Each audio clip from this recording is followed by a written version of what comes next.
कितने लोगों को विश्वास है? सभी को। लेकिन आज से 7-8 साल पहले हम जब हाथ उठवाते थे कि कितने लोग विश्वास है पुरानी पेंशन, तो 1-2 लोग डरते हुए उठाते थे।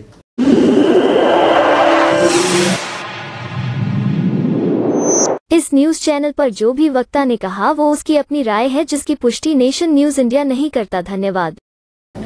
और आज आदमी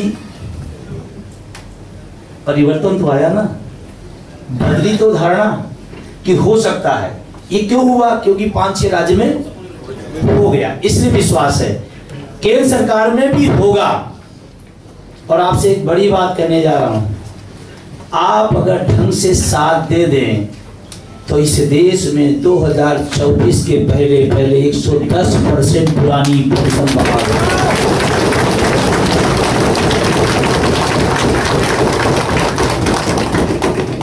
110% की बात मैं कर रहा हूं, और ये पहले दिन से आज तक यही बात कर रहा हूं। जब एक राज्य भी नहीं था, जब लोग सुनने को तैयार नहीं थे, आपके लिए 6 महीने का आंदोलन होगा, आपके लिए 1 साल का आंदोलन होगा, किसी के लिए 3 साल का आंदोलन होगा। विजय बंधु 2013 से इस आंदोलन की अलग जगह है, आज 10 साल हो गए। पिछले 10 साल में कोई छुट्टी, कोई रविवार, कोई अवकाश में घर पे नहीं रहा। पिछले 10 साल की बात बता रहा हूँ, ये जो साथी हैं जानते हैं, ये यूं नहीं आ गया। ये पिछले 10 साल का संघर्ष है कि आज आप हाथ उठाने में देरी नहीं कर रहे हैं। और यही बात सबसे कमाल की है, जब लोगों को विश्वास हो जाए कि पेंशन बहाल हो सकती है तो उसको कोई रोक नहीं सकता। हमारा बिलीफ मजबूत होना चाहिए ना, विश्वास मजबूत होना चाहिए। उस दौर में तो लोग, तमाम संगठनों के तमाम साथी हैं जानते हैं, हर संगठनों के मांग पत्र में जानते हैं सबसे नीचे हुआ करता था। हम पूछते थे अपने तमाम शिक्षक नेताओं, कर्मचारी नेताओं से, हमारी पेंशन के 40 नंबर पर देखो, किस पर? 40वें नंबर पर। किसी का मांग पत्र 28 है तो 28वें नंबर पर, किसी का 30 है तो 30वें नंबर पर। हमने लोगों से कहा थोड़ा विश्वास करना, थोड़ा आप साथ देना। ये जो सबसे लास्ट में है, एक दिन इसी हिंदुस्तान में हर संगठन के पहले नंबर पे आएगा। आया नहीं आया? आया नहीं आया? आया। और आज तो मैं आपसे कह रहा हूं, कोई संगठन कुछ चला रहा हो, बिना पुरानी पेंशन का नाम लियो संगठन नहीं चला सकता। ये दौर आया। इतना ही नहीं, एक बात और हमने कही जो हमारे पुराने साथी जानते हैं, हमने कहा थोड़ा और एनएमओपीएस का साथ देना, हमारे सहयोगी संगठनों का साथ देना, थोड़ी और हिम्मत देना, थोड़ी और ताकत देना। ये बात मैंने 18 के अंदर कही थी, और हमने कहा थोड़ा और दाना, थोड़ी ताकत देना, हिम्मत देना। क्या होगा? इस देश का राजनेता और राजनीतिक दल चिल्ला चिल्ला के कहेंगे मेरी सरकार लाओ पुरानी पेंशन।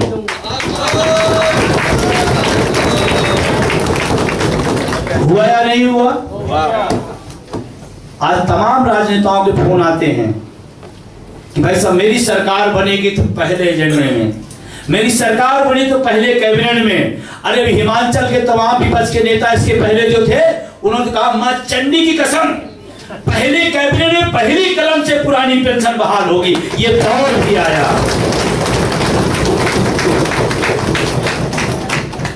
आज तमाम राजनीतिक दल एक को छोड़ करके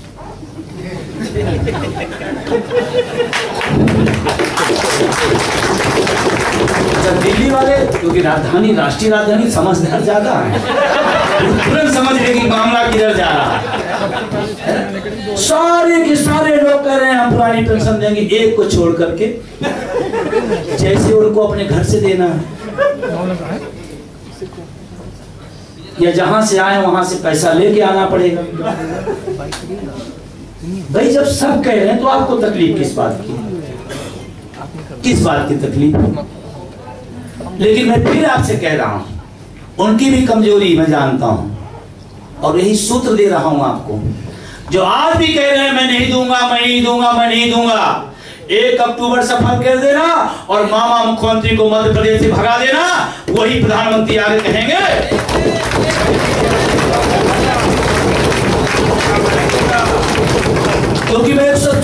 बन गया हूं। पिछले 10 साल से इस आंदोलन लड़ते रहे। इस सरकार धरना प्रदर्शन से नहीं डरती है। बहुत क्लियर हूं, इसीलिए मैंने रास्ता अलग दिया। हमने कहा सरकार धरना प्रदर्शन नहीं, तो हमारे पास एक सूत्र है जो बाबा भीमराव अंबेडकर साहब ने हमको दे के गए हैं।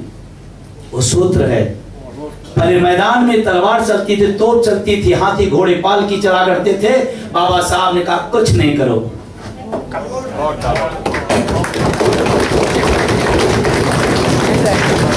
वोट की चोट मारो। जो नहीं सुनना चाहता है वो भी सुनेगा। मैं इस बात पर बिल्कुल विश्वास रखता हूं। इसीलिए NMOPS ने, क्योंकि ये बात मैं तब इसलिए कह रहा हूं कि आप इस मंजिल तक पहुंचेंगे कैसे, उसका एकमात्र रास्ता आज के दौर में vote for OPS। Vote for OPS। अगर आपका कलेजा कह सकता है कि जो मुझे बुढ़ापे की लाठी को तोड़ेगा, हम उसे वोट की चोट मारेंगे, फिर पेंशन बहाल होने से कोई रोक नहीं सकता। लेकिन तमाम हमारे राजनीतिक विचारधारा से लोग जुड़े हुए इस बात को तकलीफ होने लगती है।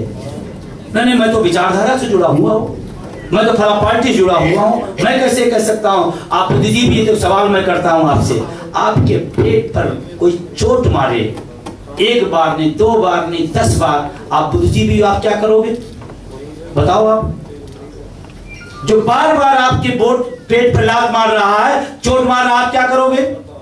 गुलाब का फूल दोगे? क्या करोगे आप? अगर आप बुद्धिजीवी हो। और विचारधारा की बात मैं आपसे कहना चाहता हूं, कुछ नहीं है। जिस विचारधारा की बात करते हैं, अभी टिकट न मिले, दूसरे 2 मिनट लगे, आप तो अपना भविष्य बुढ़ापा बर्बाद किए बैठे हो, वो टिकट बदलने को तैयार बैठा हुआ है और हम विचारधारा लिए बैठे हुए। तो क्या आप तैयार हैं वोट फॉर OPS के लिए? दिल से? जिनके हाथ में उठे उनको क्या माने? Vote for OPS, vote for OPS, vote for OPS।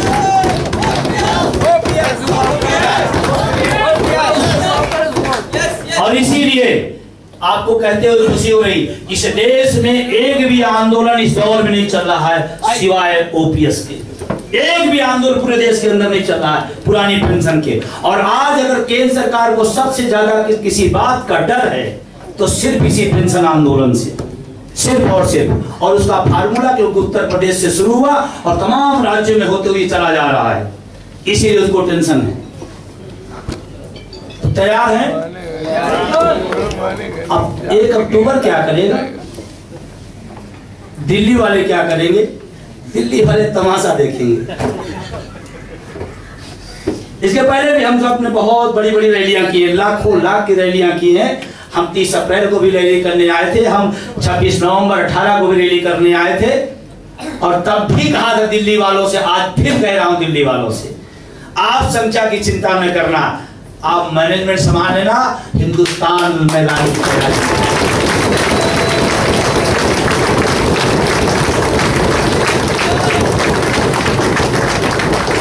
क्या उसके लिए तैयार है?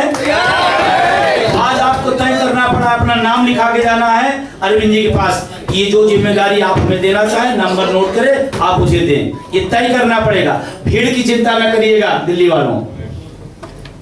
हरियाणा बगल में है, 80,000 पंचकुला लेके आए थे, तो कहें इस बार 1 लाख पार। अकेले हरियाणा छोटा सा राज्य।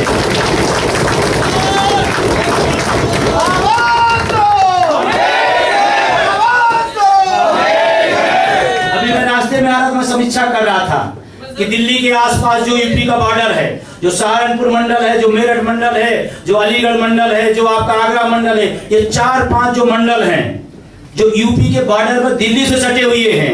अभी समीक्षा में निकल गया 5 मंडल से 50,000 आदमी, सिर्फ 5 मंडल से। यूपी के अंदर 18 मंडल है, अंदाजा लगा लेना। आप संभाल लो दिल्ली वालों, इतने काफी है, संभाल लेना बस। और ये बात जब मैं उस समय भी कहा था तो लोग विश्वास नहीं किए थे। और जो रेला दोनों देखा होगा, उस रामलीला में तो रुक जाते तो दिल्ली ठहर जाती। हुआ क्या था, उस गेट से 50,000 आदमी, 10,000 आदमी, 20,000 आदमी आ रहा है तो 30,000 आदमी बाहर जा रहा है। तब ये रेला था। और अब की उस समय ना हमारा संगठन उतना मजबूत था, न ये आंदोलन इतना बड़ा था, न उतनी बड़ी सफलताएं थी, तब का नजारा था। आज मेरे पास फोन आता है, सर मैं दमनदीप से बोल रहा हूँ। हाँ भाई बोलो। विजय बंधु बोल रहे हैं? हाँ बोल रहा हूँ सर। वो 1 अक्टूबर को मैं दिल्ली आ रहे हैं। रास्ता यार वहाँ तो चारों तरफ पानी रहता है, किधर से निकल के आ रहे हो? नहीं सर वहाँ से भुवनेश्वर आ रहे हैं, भुवनेश्वर से सर फ्लाइट से आ रहे हैं सर। 1 अक्टूबर को गोवा दमनदीप जो चारों तरफ समुद्र से घिरा है, वहाँ का आदमी दिल्ली आ रहा है। और दिल्ली वाला कह रहा अभी खाओ सलाद उलाद तो चलो क्या रहा। सिक्किम जिसकी भी चर्चा हुई, बहुत छोटा सा राज्य है, भारत के बिल्कुल बहुत सुदूर है। वहां हमारी NMOPS की एकमात्र महिला प्रदेश अध्यक्ष है, प्रेमा भूटिया, अकेले। उसने कहा सर सिक्किम से हमके कितने लोग आएंगे? तो मैं अंदाजे में था कि 100-150 कहेगी। भाई सिक्किम छोटा सा राज्य है, पूरा 30,000 कर्मचारी है, मात्र 30,000। तो हमने कहा 100-150 कहेंगे, दूरी भी बहुत है। तो कह रही सर 1,000 तो हमारा तय हो गया, बाकी और जो बढ़ेंगे। अरे दिल्ली वालों सिक्किम को देखो। और अगर दिल्ली के कर्मचारियों की बात करूं मैं, कितनी बड़ी संख्या है दिल्ली में? हाँ 1 लाख से ऊपर है। 1 लाख से ऊपर। और यहाँ कितने हैं? लेकिन मैं आपसे कह रहा हूँ कि पूरा देश आ रहा है। ये तो मैं चंद लाइनें आपको गिनी। रेलवे मैं धन्यवाद देना चाहता हूँ NMOPS को। एक ऐसा प्लेटफॉर्म जहाँ सारे लोग एक साथ खड़े हो गए। नहीं कहते थे पहले मैं राज्य का कर्मचारी हूँ, कहता मैं स्टेट का कर्मचारी हूँ, कहता मैं प्राइमरी का हूँ, मैं यूनिवर्सिटी का हूँ। NMOPS को धन्यवाद दीजिए कि सारे लोग एक साथ खड़े हो गए। ये बहुत बड़ी ताकत है, ये बहुत बड़ी ताकत है। अब आपको 1 अक्टूबर को करना क्या क्या है, और दिल्ली आने वालों को तो उस दिन आना है, लेकिन दिल्ली का काम आज से शुरू हो जाना चाहिए। क्योंकि अभी आप जो कंट्रोल रूम रखे हैं, मैं उसमें निवेदन करूंगा कि सबसे पहले तो आप दिल्ली में एक जो नंबर आपने दे रहे हैं वो दीजिए। 3 नंबर ऐसे दीजिए जो ट्रैफिक व्यवस्था को अच्छे तरह से कंट्रोल कर सके, जो बता सके दिल्ली के बारे में, किधर से बस है, उधर आना है, किधर से आना है, किधर आना। 3 फ्लैश नंबर ऐसे करें और वो फोन उठे। ऐसा नहीं कि हमने नंबर तो डाल दिया और हमने पूरे देश में उसको फैला दिया कि भाई इस पर फोन करना और दिल्ली आपको बताएगा। और आप कह रहे हैं अभी क्या, अभी तो सोने दीजिए, भी दिल्ली वाले ज्यादा देर तक सोते हैं ना। अब वो आ जाएगा 3 बजे रात में और आप उठोगे 11 बजे। तो ऐसा ना हो। तो वो कमेटियां अभी कार्यक्रम खत्म होने के बाद अभी कमेटी बनेगी। कुछ कमेटियों की जिम्मेदारी आज ही दे दी जाएगी, जिससे आप अपना काम समझ जाए। या जिम्मेदारी लेने वाले तैयार हैं क्या? और जिम्मेदारी क्यों लेना मैं आपको बता दूं, चूकना नहीं। ये रैली इस देश के शिक्षकों कर्मचारियों के इतिहास की सबसे बड़ी रैली होने जा रही है, उसके आप जिम्मेदारी ले। ये रैली वो होने जा रही है जो इस NPS की व्यवस्था को खत्म करके OPS की व्यवस्था का रास्ता खोलने जा रहे हैं, उसकी जिम्मेदारी आप लेने जा रहे हो।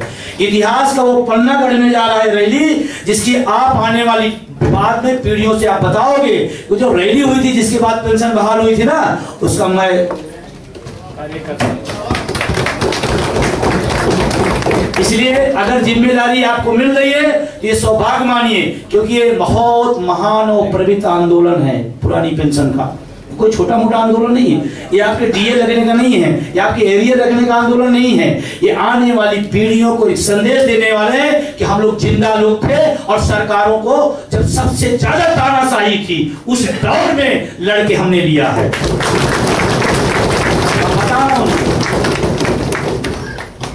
तो आप अपनी जिम्मेदारी के लिए नाम यहाँ नोट करा देना, और कमेटियां अलग अलग बन जाएंगी। और जो जिम्मेदारी लेना आप उसमें दिखाना कि जब हमारे पास कोई फोन पर जाए, सर हाँ हमने फोन किया था, बहुत अच्छा रिस्पांस दिल्ली से आ रहा। अगर आप ये रिस्पांस दे देंगे तो मैं आपसे कह रहा हूं कम से कम आप रिस्पांस देने से 50,000 लोगों को और बढ़ा देंगे। लोगों को लगेगा ना, लोगों को लगेगा दिल्ली तैयार है। ये रिस्पांस से 50,000 लोग बढ़ जाएंगे, क्योंकि वो मैसेज आएगा ना बाहर सब वो दिल्ली में कंट्रोल रूम खुल गया, वो जिम्मेदार लोग हो गए। जिस तरह की कोई समस्या हो आप फोन करो, सब कुछ वहां अपडेट मिल रहा है। आपके सर तो क्या आपके तो टूट रही नहीं। मैं तो ये जो एलपीएस वाले ओपीएस के लालच में बैठे उनसे कह रहे हैं 1 अक्टूबर अभी तक का जो अपडेट है, और आपको बता दी इतनी आसानी से सरकार करने भी नहीं देगी, इसके लिए भी पहले से तैयार रहिए, ये भी बिल्कुल जाने। अच्छा भगत सिंह कह रहे हैं हम जा रहे हैं असेंबली में, फिर अंग्रेज कहेंगे जाओ जाओ फेंक आओ, ऐसा हुआ क्या? अब बताओ, यही दिल्ली है जहां फेंका था, तो क्या उन्होंने कहा मैं बम फेंकना चाहता हूं, तो अंग्रेज ने कहा भाई जावेद भाई की जाओ जाओ, ठीक है, क्या कहा होगा? रोका होगा, वो हर अख्तियार किया होगा जिससे वो रुके। लेकिन क्या वो रुके क्या? इस बार क्योंकि सत्ता उखाड़ा है एनएमओपीएस ने वर्तमान सरकार का, तो इस बार वो हर कोशिश करेंगे, वो हर पैतरे अपनाएंगे। अभी यही फ्लैश कर देंगे कि दिल्ली में तो उनको वो नहीं मिला है, अभी परमिशन नहीं मिला। अभी डीएम साहब ने बहुत अच्छी बात कही कि परमिशन 1947 से अब तक जितने भी धरना प्रदर्शन के परमिशन मिले हैं उसकी कॉपी दे दीजिए। एक कॉपी नहीं दे पाएंगे तो दिए नहीं उन्होंने। और मजे की बात है, आज जो सत्ता में बैठे हो, चाहे प्रदेश से बैठे हो चाहे देश के, सब आंदोलन से निकले हैं। कोई भ्रष्टाचार के आंदोलन से खड़ा हुआ और कोई राम आंदोलन से खड़ा हुआ, राम मंदिर का आंदोलन से। और मजे की बात, वही आंदोलनकारी आंदोलन को रोकना चाहते हैं जो आंदोलन से निकले हैं। जिन्होंने आंदोलन के दम पर ही पार्टियां बनाई, सरकारें बनाई, आज वही आंदोलन को रोक रहे हैं। अभी आपको जानकारी देते हुए, अभी सुबह हमारे एमपी के जो प्रदेश अध्यक्ष उनका 4 ट्रेनें निरस्त कर दी गई।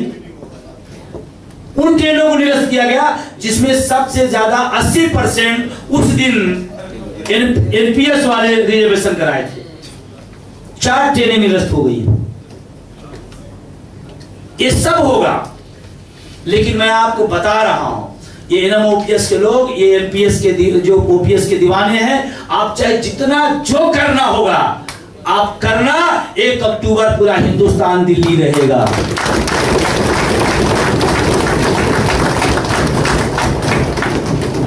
आपकी रणनीति हमारी भी रणनीति है। हमारे सबसे जो सेवानिवृत्त वाले हैं वो सबसे आगे रहेंगे।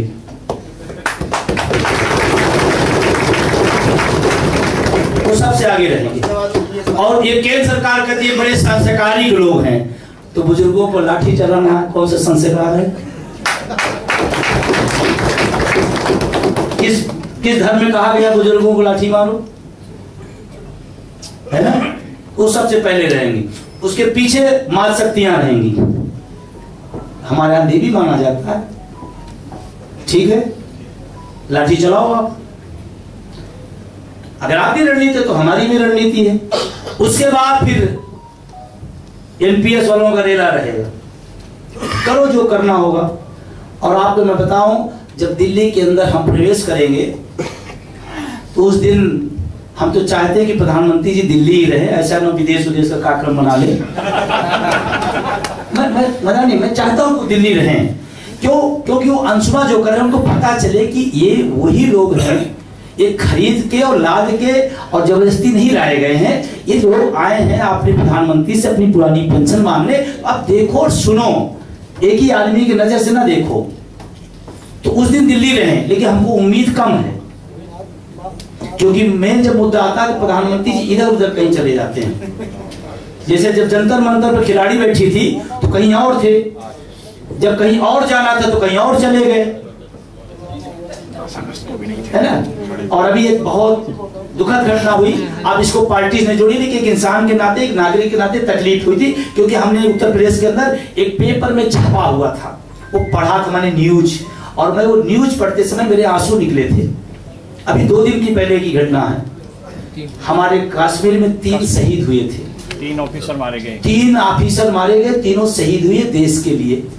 वही समय उनकी शहादत उनके घर पहुंची थी। वही समय एक भव्य आलीशान कार्यालय बना हुआ है, वहां पर फूलों की वर्षा हो रही थी और शहीदों की फोटो सामने लगी थी और प्रधानमंत्री ऐसे था उनका हाथ। ये इस देश का बहुत बड़ा दुर्भाग्य है।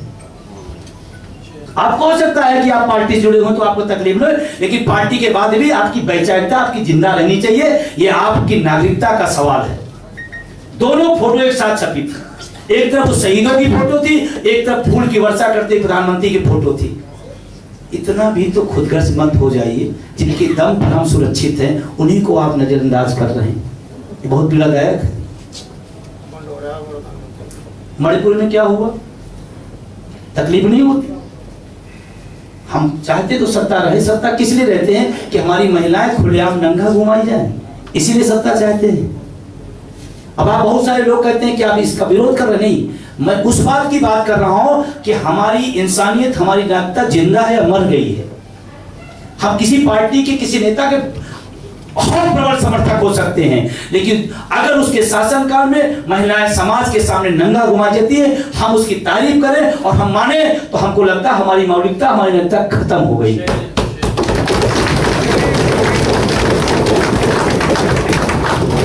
आप लोग ये सब बातें करने की जरूरत नहीं। मैं चाहता हूं मुद्दों की राजनीति होनी चाहिए। मुद्दों की राजनीति, ये पुरानी पेंशन क्या है, मुद्दा है, और अभी इसी आंदोलन के बीच में दामनची जाएगी। मुद्दों की राजनीति होनी चाहिए, मैं इसका समर्थक हूं। और मुद्दों की राजनीति पर लाने का काम कौन करेगा? वो अनपढ़, गंवार, आदिवासी जिसके पास खाना नहीं, वो मुद्दों की राजनीति कराएगा क्या? ये पढ़े लिखे बुद्धिजीवी लोगों की जिम्मेदारी है कि राजनीति करो, नेताओं को मुद्दे पर लाएं, ये आपकी जिम्मेदारी है। मुद्दा क्या है? सामाजिक सुरक्षा। मुद्दा क्या है? रोजगार। मुद्दा क्या है? चिकित्सा। मुद्दा क्या है? हमारी महिलाओं की सुरक्षा। ये मुद्दा है, इस पर बात होनी चाहिए। और बात किस पर हो रही है? मुद्दों की राजनीति होनी चाहिए। और फिर हमारे ऊपर एक आरोप लगा, ये यार मास्टर देखो राजनीति कर रहा है। अच्छा, ठेला वाला राजनीति करे, मास्टर पढ़ के राजनीति करे, ये नई परिभाषा बताई गई है। ये नई परिभाषा, इसको बदलिए, मैं कह रहा हूं। हमारे यहाँ कई लोग ऐसे मिले, इसको देखो प्राइमरी का मास्टर राजनीति करते हैं, तो हम कहें अनपढ़ राजनीति करेगा क्या? और वो कह देता और हम मान लेते हैं। भाई पढ़ा लिखा राजनीति का इसमें क्या बुराई है? होनी चाहिए, नहीं होनी चाहिए? होनी चाहिए। अब बोलो, मुद्दे की राजनीति होनी चाहिए, नहीं होनी चाहिए? और पढ़ा लिखा राजनीति नहीं करेगा तो गंवार करेगा क्या भाई? आज के बाद कभी कोई बोले कि कर्मचारी राजनीति करता है, हमारे ऊपर आरोप लगता है कि शिक्षक कर्मचारियों को विजय बंधु ने राजनीतिक बना दिया। हमने कहा मैं करता हूं, क्योंकि इस देश में 100 साल धरना दोगे कोई मुद्दा नहीं हुआ। जिस दिन उस मुद्दे को राजनीतिकरण कर दोगे, हल होना शुरू हो जाएगा। जिस दिन, क्योंकि इनको एक चीज पता होती है कि हमारा वोट खराब होगा या फायदे का है, बस, बाकी कुछ नहीं मतलब है। तो मुद्दे की राजनीति तरफ आपको बढ़ना चाहिए। और मुझे फक्र है कि एनएमओपीएस जो कन्याकुमारी से कश्मीर तक, आपको इस बैनर के अगर आप साथी तो आपको फक्र होना चाहिए। आप कश्मीर भी चले जाइए और कन्याकुमारी चले जाइए, वहां भी आप एनएमओपीएस अगर बताते हैं तो सरकारी कर्मचारी शिक्षक है तो आपको कहेंगे अच्छा आप हमारे परिवार के सदस्य हैं। ये बहुत बड़ा बैनर है जो आज के देश में सबसे बड़ा बैनर है। 22 स्टेटों में जिसका है कार्यक्रम, 5 स्टेटों में जो जीता है, 2 स्टेटों में भी बातचीत चली, तेलंगाना भी हो सकता है 1 अक्टूबर के पहले आपको सूचना मिल जाए।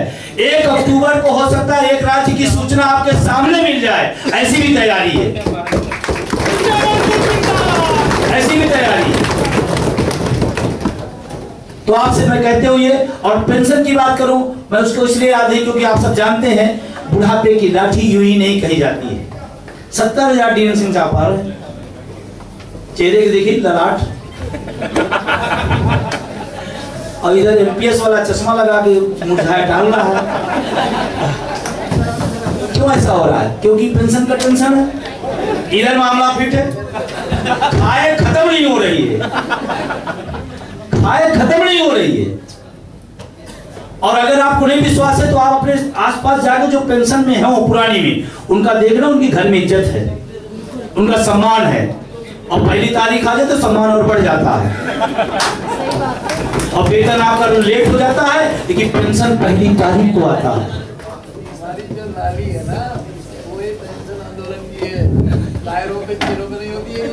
बात समझ में आ रहा? ये पेंशन की औकात है। और इसीलिए मैं बहुत ज्यादा विस्तार नहीं, संक्षेप में आपसे एक बात करना चाहता हूँ।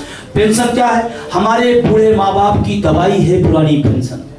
बोलिए, हमारे बूढ़े माँ बाप की दवाई है पुरानी पेंशन। हमारे बूढ़े माँ बाप की दवाई है हमारे बच्चे की पढ़ाई है, हमारे बच्चे की पढ़ाई है और हमारी बहन की राखी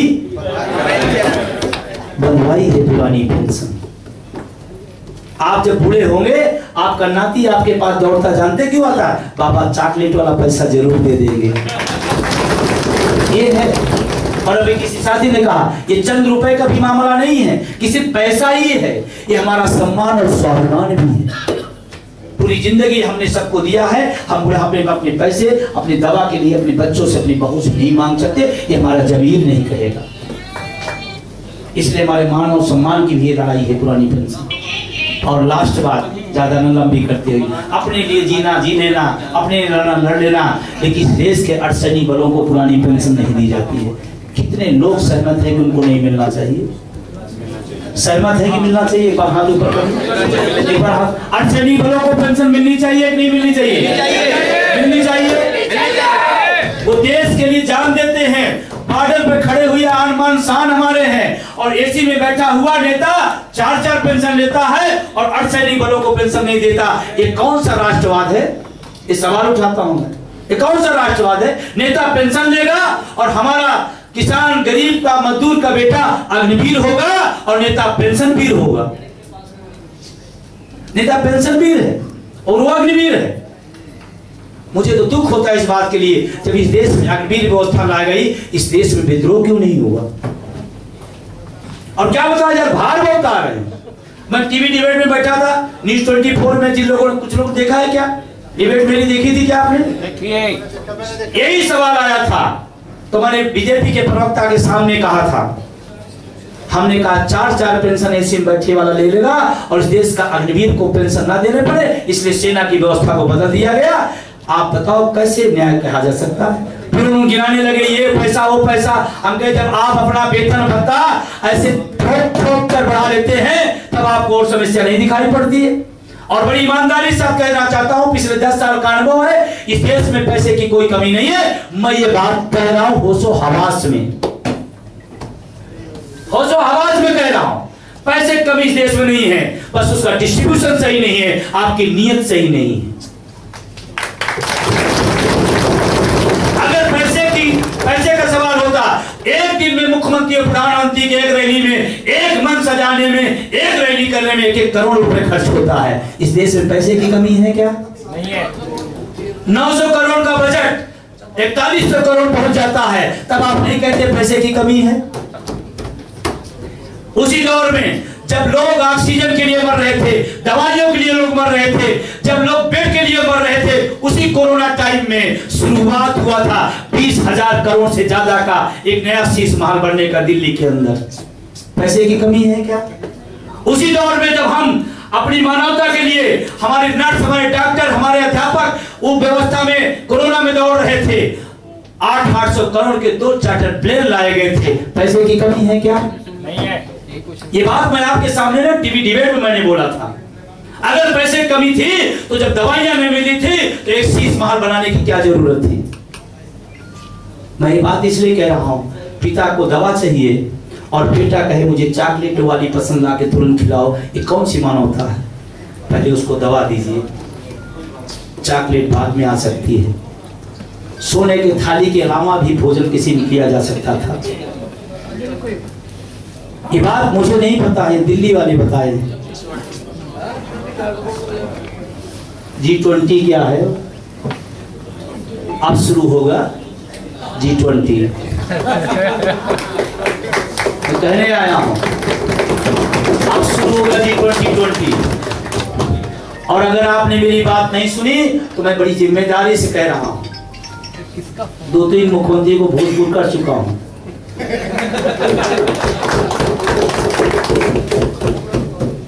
अभी मध्य प्रदेश में जा रहा था तो वहां के डीजीपी ने मुख्यमंत्री क्या संदेश आया कि आपको कार्यक्रम की परमिशन है, आप परमिशन दो, करो, रैली करो, जितनी लाख लाना लाओ, बस विजय बंधु को नहीं आने देना है। तो हमारे प्रदेश अध्यक्ष ने पूछा भाई क्यों? कहें वो दरअसल मुख्यमंत्री जी करें वो तो भूतपूर्व बनाने की बात करता है। और मैं कह रहा हूं ये G20 ये अंतिम फोटो है पीएम साहब की।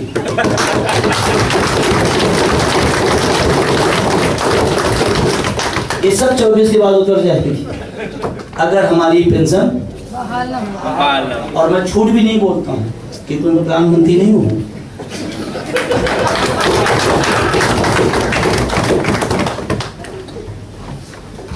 ऐसे बहुत हंस रहे हैं, समझ गया क्या मामला?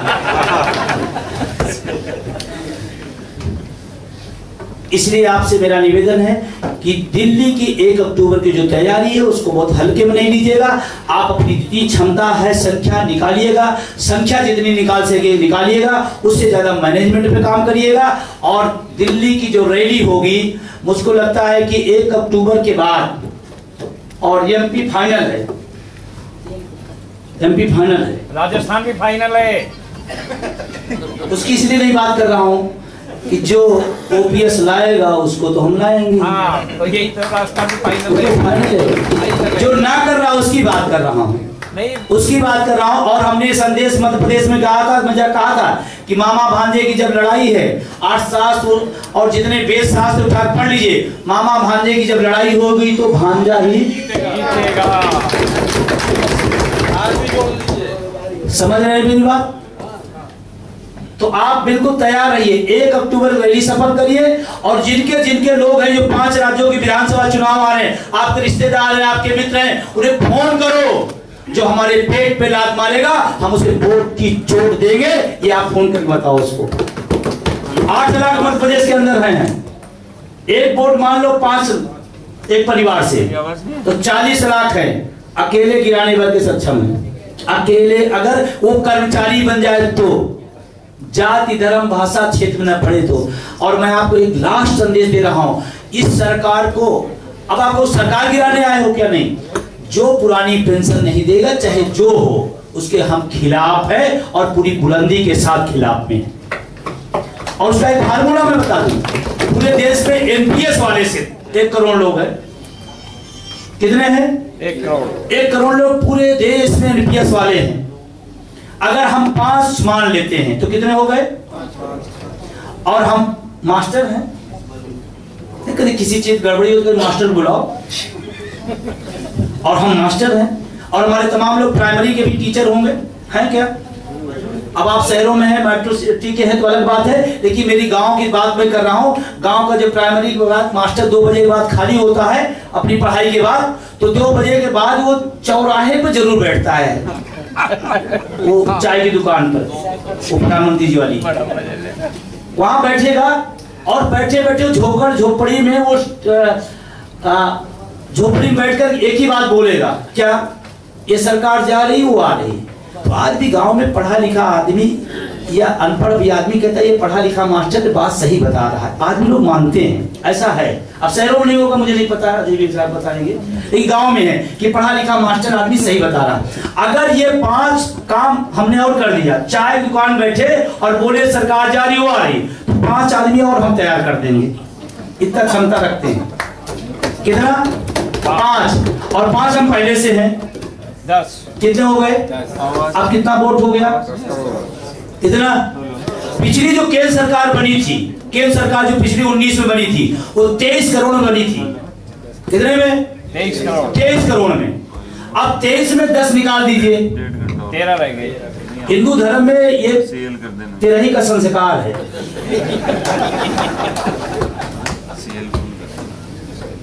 है नहीं है? अकेले ये पढ़ा लिखा है कर्मचारी वर्ग चाह ले, अकेले किसी की जरूरत नहीं पड़े, और जरूरत पड़ जाए तो जो ओपीएस वाले हैं उनका भी 5 करो अकेले। मैं इस बात को इसलिए कह रहा हूं कि वो सिर्फ वोट की गणित समझते हैं, इसलिए वोट की गणित बता रहा हूं। और इसी वजह से कई राज्य, हिमाचल क्या हुआ था आप यहाँ सुना था, मैंने भी एफआईआर हुई थी, 28 लोगों पर एफआईआर की गई, अकेला मैं था, मेरे ऊपर किया गया। वहां के मुख्यमंत्री ने स्पेशली कहा विजय बंधु का नाम डालो, जबकि वहां जो दीवान था वो बताया कि सर 27 लोगों का नाम था, आपका नहीं था। आपका तो नाम मुख्यमंत्री के यहाँ से आया, क्या उसका नाम डालो?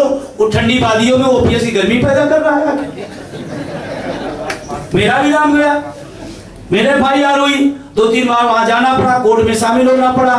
लेकिन वहां के 2 वाकया मुझे याद है। वो जो मुंशी था वो कहा भाई साहब अब मुख्यमंत्री के यहाँ से आए तो लिखना तो पड़ा, लिख दिया हूँ कि भाई साहब आंदोलन आपका ठीक है। हम कहे क्यों? कहा सर हम भी एनपीएस में हैं। और वो थाना नाम नहीं लोगों नहीं, कार्रवाई हो जाएगी। वो थाना था जिस थाने में हम लोग गए थे, अंदर हम लोग मुलजिम थे अंदर, और उसके बाद बाहर हम लोग निकले, 56 लोग उस थाने में थे, 23 लोग एनपीएस वाले थे। थाने के बाहर आकर के निकल के हमारी वहाँ टीम को कहा भाई साहब मैं आंदोलन तो नहीं आ सकता हूँ, लेकिन आर्थिक सहयोग आप लीजिए, बहुत अच्छा काम कर रहे हैं, बहुत अच्छा काम है। ये आंदोलन कितना महान और कितना गजब का है। और आपसे मैं सूत्र दे रहा हूँ, आप दिल्ली कुछ दिन इधर उधर घूमिएगा, पुलिस वाले दिखाई पड़े ना, उनको बिल्कुल नहीं बोलना शिक्षकों कर्मचारी की पेंशन बहाल करो, उनके एक ही बोलना पुलिस वालों की पेंशन बहाल करो, पुलिस वालों की पेंशन बहाल करो, अर्धसैनिक वालों की पेंशन। मैं गारंटी देता हूँ उनका डंडा वंडा नीचे हो जाएगा।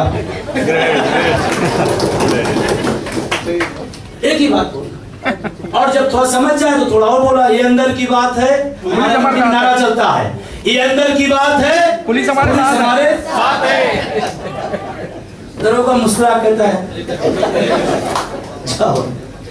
लाइव के लोगों को फोन आता है मेरे पास, हेलो दिल्ली में रैली है, हाँ है, कितने लोग जा रहे हैं, हमें खुद ही नहीं पता। तो ये कोई संगठन तो है नहीं, धारीवादी कहते हैं हमारे यहाँ 70,000 आएंगे, मैं गारंटी 90,000 हो जाएंगे, इनको खुद ही नहीं पता। फिर कौन कहाँ से चल देगा, कौन कहाँ से आ रहा, हमको आपको किसी को नहीं पता। ये आंदोलन है तो कहे लाउड से मैं बोल रहा हूँ, मैं ये बोल रहा हूँ, हम सुन लेते हैं, उसकी बात हम बात नहीं पूछते। भर्ती कब की है? 2008 की। इतने जैसे बोलता हूँ, कहा भाई साहब फिर हमके तनख्वाह उधर लो, काम इधर का करो, पेंशन बहाल हो। ये आंदोलन अजीब है, सरकार की व्यवस्था देने के लिए उनको लगाया गया, हमारी व्यवस्था में शामिल होते हैं, हमारी व्यवस्था में शामिल होते हैं। यहाँ भी आपके पास जो भी लोग होंगे देखना, वो सब आपको सपोर्ट करेंगे, सबके सब लोग सपोर्ट, बस उनसे नहीं लड़ना, हमारी लड़ाई सरकार से। हमारे कुछ लोग गलती करते पुलिस वालों से लड़ जाते हैं, पुलिस वालों से लड़ना नहीं, उनको मिला लेना है, फिर उनकी व्यवस्था टूट जाएगी जिसके लिए वो लगाए हुए हैं। तो आप सबको बहुत बहुत धन्यवाद, आपने इतनी बोरियत के बाद भी हमको सुना। नहीं कुछ लोग कभी कहते हैं कि लंबा टाइम हो गया, बोर हो गए, लोग कहते हैं बोर हो गए, तो अब आप क्या नहीं पता, लेकिन हमारी तरफ गांव में जब नल लगवाते हैं तो जब साफ पानी नहीं मिलता तो कहते हैं बोर हो गया, और बोर करो, फिर कहते भाई साहब अभी नहीं और बोर करो।